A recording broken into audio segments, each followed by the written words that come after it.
Welcome to the Crypto Podcast. You can find all our episodes on thecryptopodcast.org. We're also on BitChute and YouTube. You'll find the links in the podcast description. I have four other podcasts: The Awakening, The Speaking, The Meditation, and The Learn Polish, as well as being a podcasting coach. And you can find all the episodes on roycohn.com. Today, my guest, please welcome Melissa De Silva. Hi. So I suppose I'm looking forward to this because I've looked at your art and everything, but I suppose you can just let the listeners know, who's Melissa? Oh, I am so many things. So I am an artist. I create tangible NFTs, but I also have a background in mental health. I own a mental health agency in Rhode Island. So I figured out how to take all my loves and kind of put them together. And I teach other people how to, find what's aligned with their life and pursue that. So I do many things. Oh, excellent. I suppose before we get into the art and the NFTs, what's your kind of crypto journey? Oh, I know nothing about crypto. No, I'm just kidding. I do want to do a book that's called like NFTs for people like me. I'm really into the NFT space more than like the crypto world. But really moving to Puerto Rico, learning that like Puerto Rico is like the crypto haven. I met so many interesting people here and figuring out I'm an artist, I'm a traditional artist. How can I leverage what I do into this new platform?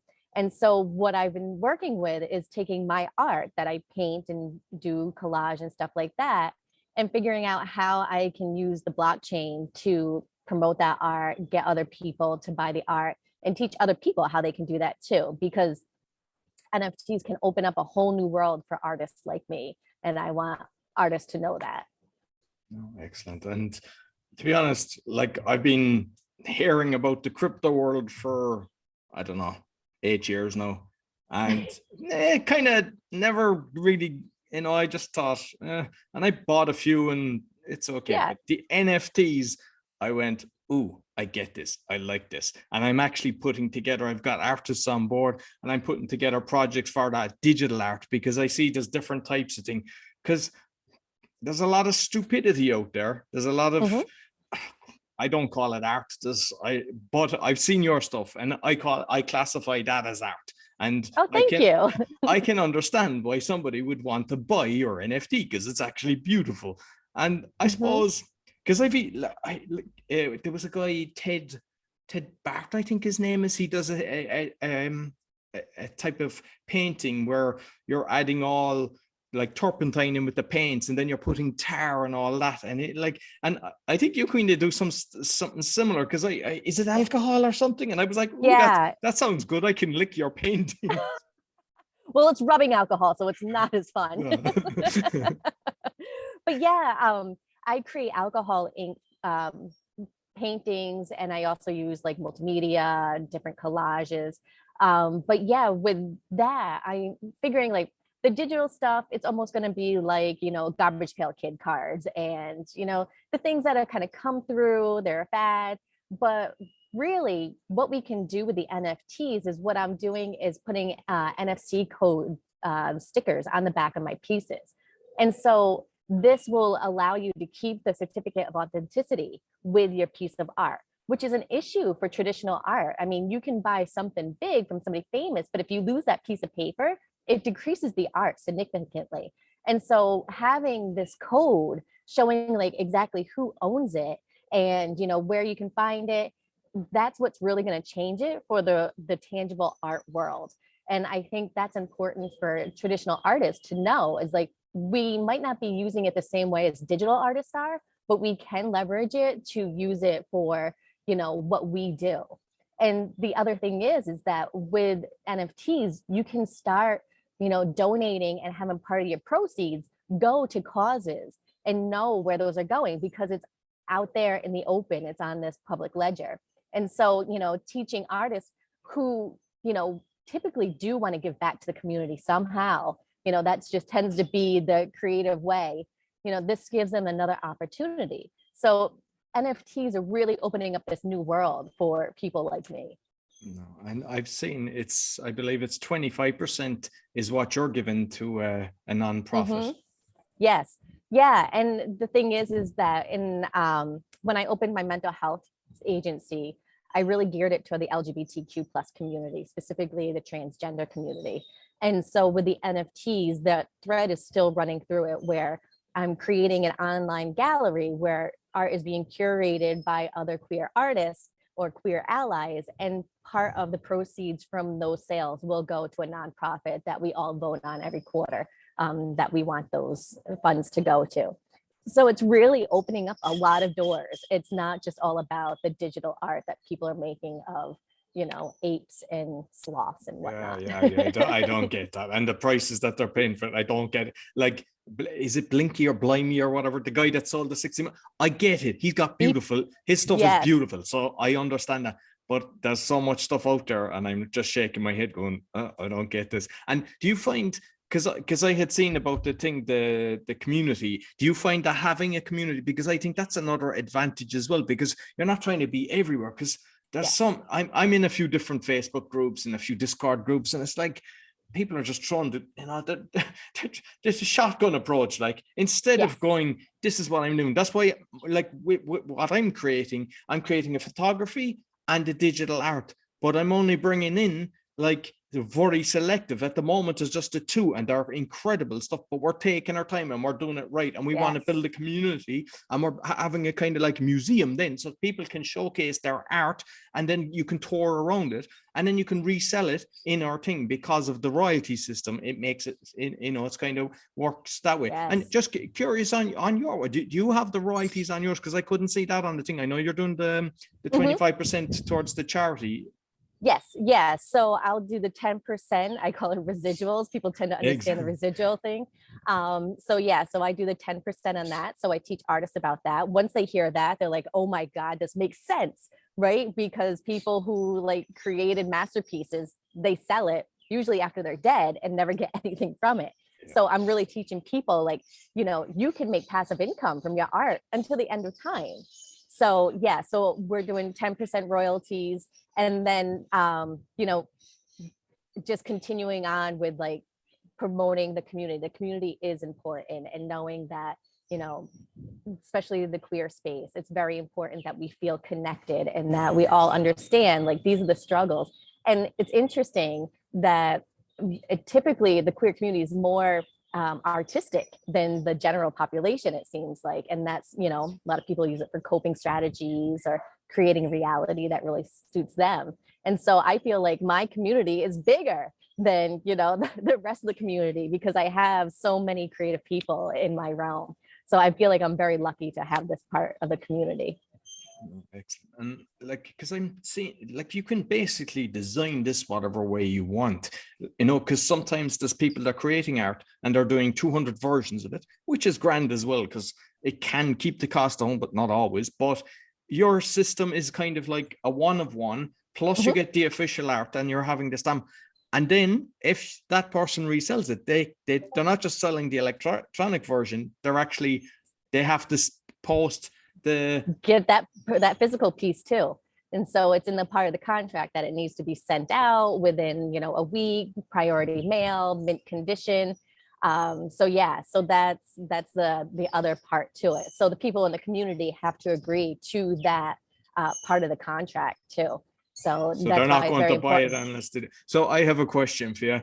What if my house burns down and the actual art gets destroyed, but obviously I've got the the digital version? Is there? Then I would say that, it decreases in value at that point, right? But it is possible that they can actually sell on the. Yeah. So that is, just like every other art, something could burn down, right? And that piece could be gone forever. Exactly. And I've heard that, because there's a friend of mine, like, he's in the art community, and he was like, there's a lot of people have the original piece, but that's away in a safe, and they put up a copy of it in their house, which it's a bit strange to do that. Like, Yes. Yeah. And that, and other companies are doing, like, you can purchase that tangible piece, but we'll warehouse it for you. And it just seems like, then what's the use? You can have it, and it's just sitting in a warehouse. So art's supposed to be enjoyed not just by the owner in a dark warehouse, but everybody, and so that's what art means to me. It's like, I want to be able to purchase a piece of art, be able to hang it in my house, and lo and behold, maybe also have it on the metaverse, that would be great. So you could have it in virtual life as well as in real life. No, exactly. So with like, I know you talk about Web3 as well, yeah? Yes. So you might Yes. you might tell us a bit about Web3. I mean, I feel like we've been dabbling in Web3 for a long time now. I mean, especially back in the days when we were creating alternate lives in The Sims, right? I never got into it because I'm like, I don't really understand it, but it's something that we've been dabbling in for so long. So clearly it's something that we want. Now we're just making it more, I don't know, tangible, right? Like we can understand it a little bit more. We're purchasing land in it. So we can have this alternative life. And who knows, by the time I die, we might just be all living in that world and not this current world. So, yeah. So, people are setting up stores, people are having concerts in this virtual world. So hopefully artists can also have their pieces of art, the digital piece of the tangible piece they're creating in the alternate reality as well. That's what I love about the NFTs is because there's so much fraud going on in the world. And like the artists all through time, especially musicians, Mm-hmm. they're constantly getting shafted. And Yeah. this way they can actually set it up where they're in control. They can have unique followers who basically get in early and they have a piece of the pie, and then they can hold it, which they probably will, or sell it on. And the artist is still getting, after the first sale, even the commission, if it goes high, can be even more than the first sale, which is Yeah. fantastic. Which is ironic because when you first tell people about NFTs, like, oh, that's just a sham. That's a scam. Don't get involved in that nonsense. So it's interesting how there's this whole world in this real life that we are getting like scammed every day. But yet the NFT world, everything's out in public, right? So you can do your due diligence and do the research and stuff like that. So it's interesting how our, you know, reality of how things are can be altered just from like our experience. So that's why I find it really important to be able to teach people about it. Don't knock it until you find more information about it, just like everything else you're learning. So yeah, so that's why I'm offering online workshops to teach other artists how they can utilize this. Yeah, and I think that's what's needed because, like, I know that I didn't get involved in crypto because I just didn't get it, and I was like hearing wallets and everything, and it was kind of scary. And it was when somebody sat down with me and kind of showed me their wallet. This is what it is. Da da da. Then it's simple, but it's like driving. Everything is simple once you know how to do it. And Yes. I think it's brilliant. Offering a course like that you can actually just hold people by the hand and go, hey, this isn't too bad. And especially the fact that you're an artist yourself, it definitely helps because there's a bit of a trust there as well. And I'm working with a company that's making purchasing NFTs much easier so that we can do it on Shopify. So they've created a program where you can go on there, you can look at the NFT, and you don't have to have a wallet at that moment and have to get your Bitcoin and then transfer it to something else. You can actually go on there and they make you almost like a placeholding type of crypto wallet. So we're making it even like easier than it could be. So just go onto Shopify, onto my store, and you can purchase it from there. And don't worry from there on about the whole crypto nonsense. Oh, that's interesting. That's good. Yeah, that's why I'm like, I need to do the NFTs for people like me. So it took me, I don't know, hours to figure out crypto. And then when I started learning about crypto, I'm like, crud, I don't know what real money is at this point. So then I had to look that up. And then I'm like, oh, crypto makes so much more sense now. So yeah, so it's like, I'm trying to make it as easy as possible for people to be able to access this as buying art and also able to access it as utilizing it as a way to sell their art. And just curious because I'm looking at the different kind of platforms for the NFTs. I know you're on OpenSea. I don't know. Are you on other ones as well, or have you just stuck to? No, just OpenSea right now, and then I'll have my NFT store through Shopify. So we'll use that as well. So I haven't really, merged out to any other platforms at this time. I know there's tons of them. Exactly, because one of the things that I had seen, and I double checked it, I'm not sure if you've heard it, that if they actually sell it, well, I mean, yours is kind of different. It's a unique system because you're basically putting the code that, listen, this is art with the digital. So yours is kind of different. But sometimes, for example, the digital art and you have the royalties built in at say 10%, they go on to somewhere else and they can avoid that, which is, I don't like that. I mean, at the end of the day, we want to protect the artists. Yes. Yeah, absolutely. And, there's always going to be a way for people to, circumvent stuff. But I think like just trying to keep it on OpenSea right now, the Shopify store, and just working from there. So just being able to keep an eye on that stuff. And people like myself, we tend to have a connection with the people who buy our art too, because it's like it's a part of us. We want it to know that it's going to a new home, that they're going to be enjoyed and stuff like that. So I feel like it's a little different than the 1 to 1,000 pieces where things can get lost in the shuffle. Exactly. And I think that's why the community, are you using excuse me, Discord yourself? Because I see that's I have a Discord. It's oh another my kind of Lord. social media. Well, it's a it's a I have bamboozle. such a hard time to figuring that out. I remember when I first started, I was at a crypto event and I was like reaching out to people and nobody was responding. I'm like, I feel like the uncool kid at the uncool table right now. So really, I have it. I don't engage too much. There's another platform that I've been using more, Scurfy. It's kind of like Discord, but easier. It's like Discord and Twitter combined, I feel like. So I've been on there. I've made some good connections there, but then using Twitter too. I've met some great people on Spaces. So yeah, so it's just kind of reaching out to different areas, and then word of mouth, and then going to seminars too, just really connecting with people one-on-one. So keeping that human aspect to the digital world. Yeah, like because I know that Twitter, Twitter seems to be the thing that people are using for NFTs, which is kind of strange because Twitter kind of like over the years it was kind of the more negative was able to get the higher rating, and I just kind of I post my podcast on it just because it's so easy pressing a button. But do I get engagement? No, but I'm finding there's a load of people. So now I'm looking, do I need to create, obviously not the same one because it's not kind of making sense. But the problem is, like, I must check out the one you've mentioned now, because the problem is, you have to do the Twitter, you have to do the Discord. And when you get people in there, what I'm finding is there's spammers, a lot of them. And the same in the Facebook group. And that's annoying because you can't ignore, you just don't know, because then there's genuine people reaching out to, so you have to check the message. And so there's a lot of tweaking that needs to be done in this space. And I'm trying to, I think, have it a unique system that you're not just opening up. It's only the people that buy the art comes into, say, a Discord group or whatever, and not everybody. Because someone that's buying the art is not going to be spamming people. And you'll allow, within the community then to, if they want to resell it, because, like with art, that's the beauty of art. You might like something for 3 months, or you might like it for 5 years, and then say, I'd like something new. And I think it's a beautiful system that you're in the right community. But my fear is I'm finding that everybody's telling you, join my Discord group, and there'll be thousands of groups, and it's going to be, I think somebody's going to figure a new platform that will actually stop this.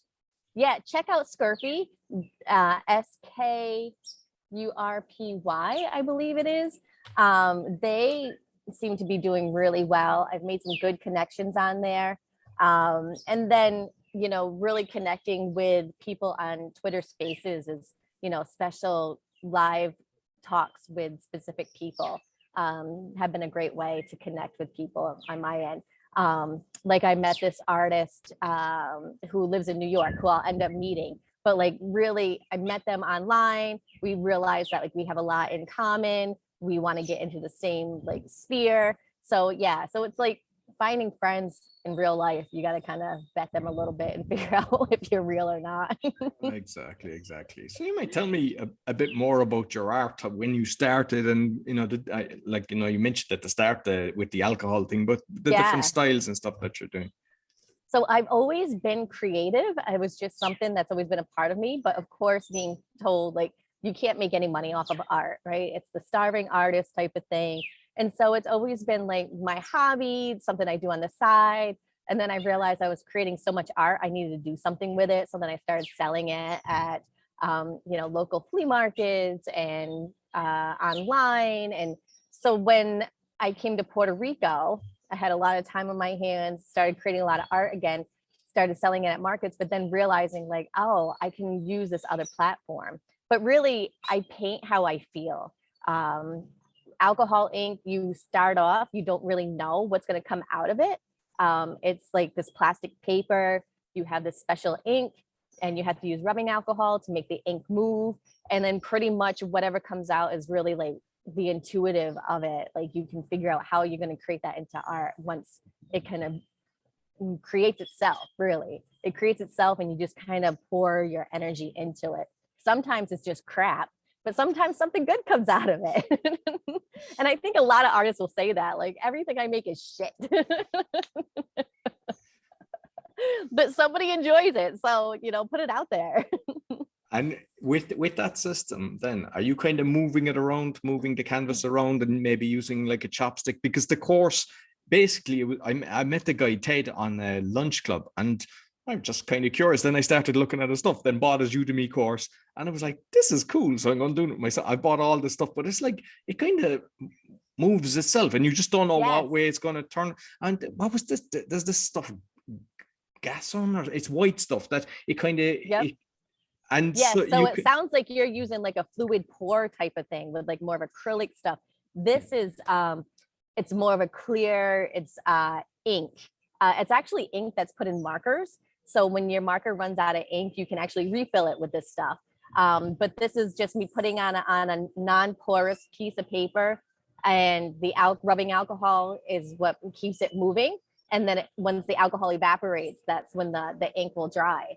So it's similar in like the way it flows, but the results are a little bit different and still messy. Yeah, well, I was thinking of that because I mean, I'm just starting. I bought all the stuff the other day, so we're going to do it tomorrow. My youngest child, he's 8, and I'm kind of looking forward to it because you don't know what way it's going to turn out. Good. Just get creative and just have fun. Yes.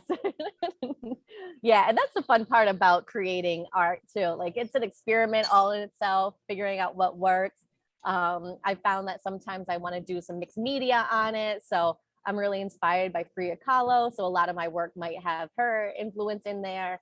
So hopefully I get to go visit her house in Mexico City sometime this year. But yeah, so it's usually inspired by how I'm feeling about, her inspiration, and just kind of seeing what comes up on the paper and figuring out how I can put that out into the world and help the community.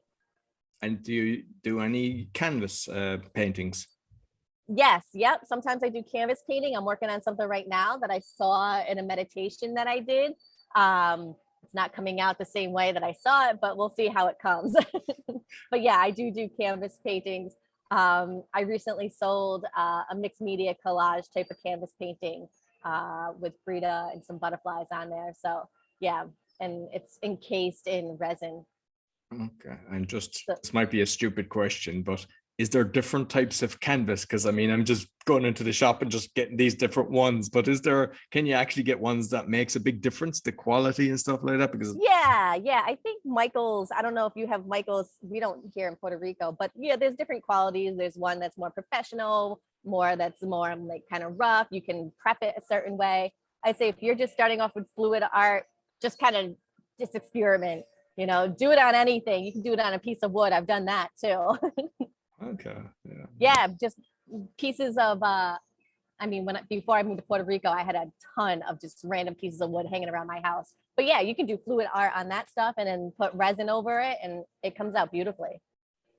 Excellent. And like with other social media, like, Facebook and LinkedIn and all these different, are you using that as well to kind of build your awareness? Yeah. Although it feels like videos of my cat get more likes than the art. So I need to incorporate the cat into the art more, I think. Yeah, just have the cat next to as you're taking the picture. Yes, he's just got to photobomb everything. But yeah, I use LinkedIn, Instagram, Facebook, all of those. Yep. And Twitter. And Twitter's interesting. I feel like it's showing my age. Like, what is Twitter? It's just like you're shouting out into the world and hoping somebody hears it. But it seems to be where the NFT artists are. So That's where I'm at. Exactly. And you have a podcast as well, I believe, yeah? Yeah, so I'll be starting the second episode of Chit Chat with the Queer and Creative. And I interview members of the queer community and allies who are doing pretty creative and inspirational things. And it can be from running a business to creating art to, their acting career. So yeah, and I used to have one called Pride Connections, and I recently was watching that documentary. Have you seen The Dropout with Anna? Was it Anna Del? No, Holmes, the one with the blood. You can find cancer with just one drop of blood. Yeah, so that was a big show that came out recently on Netflix about Elizabeth Holmes. And I was doing my art and I heard this voice, and one of the actresses on there was on my podcast a few years ago. And I was like, oh my goodness, this is awesome. Like, I know that they were going to be creative and amazing before like even the rest of the world knew it. So that's what I love about podcasts. You never know, what's going to connect you with the next person. Yeah, So, I love it. Yeah, it's fantastic. Yeah, and sometimes you never met the person before, and then you just have a conversation and you just click with them, and it's yes. it's Yeah, amazing. and that's what happened with my podcast, Chit Chat with a Queer Creative, a year ago. I interviewed this woman, Kitty, and now we do this YouTube show that's now on public access in New York, about the next chapter of our lives, being older women, non-partnered, and what's it mean being a white and a Black woman who are in our 40s, living in this world. And so that just all came from an interview I did on my podcast with her. Excellent. And like my plan, because I'm starting to get into the podcast coaching, but obviously I'm working on the digital art, and it's like I'm using my platforms to basically let people know what I'm doing, because obviously it's a small percentage, but you're still reaching the people that get it and understand it. And I think it's the best form of, instead of getting into all these different groups, your own platform, that the people that are actually interested in what you're doing is probably the best one. Exactly. Yes. Yeah. And that's what the beauty of podcasting is. And here in Puerto Rico, there's so many podcasters too, mostly business podcasters, but it's great to be able to have like this community, of crypto people, entrepreneurs, podcasters.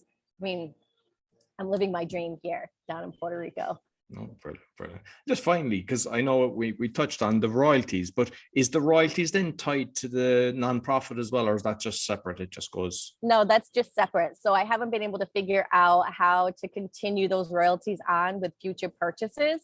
Maybe that's something that will come up in the future. And this is still a new frontier for most of us. So maybe exactly. in the future, because it's because we're trying to, we've got a lot of people involved in what we're doing, and I'd rather that it goes out automatically, but it's not. You kind of have to have one wallet, which then I'll do it. But yeah, if I gets hit by the bus, in the morning, you just, so I'm hoping that there'll be a system that it can just go out automatically. Then everybody is happy. And there's no, because obviously I know that I would never do anything fraudulent to them, but I know that unfortunately we live in a world where, and I know there's people that are creating something similar, but they're kind of obviously they're working on a certain split which will be agreed. But I think that when the fees go up to a certain level, they'll be it'll be where's that guy gone? And I'm exactly. That's my fear in this thing. But I'm sure there's a lot of people out there that are conscious of what's going on, and they'll be able to create a system that will kind of prevent that from happening. I'm sure there's somebody out there right now trying to work on that, because it's important.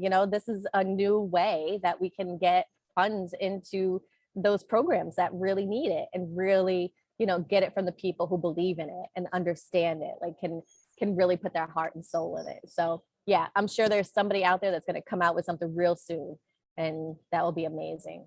Exactly. Listen, Melissa, thoroughly enjoyed our conversation. You might let people know, how can they get in contact with you? You can find me at my website, melissadesilva.com. And I have all my links there to my Instagram, my LinkedIn, my Facebook. If you want to find me on Instagram, it's at Real Melissa De Silva. Okay, excellent. I'll make sure I put all the links in both the audio and the video. Thank you very much. So that's all for the Crypto Podcast. You can find all our episodes on thecryptopodcast.org. We're on BitChute and YouTube. You'll find the links in the podcast description. Sure to subscribe, give us a 5-star rating, thumbs up, and make sure you check out Melissa's art. Until next week, take care.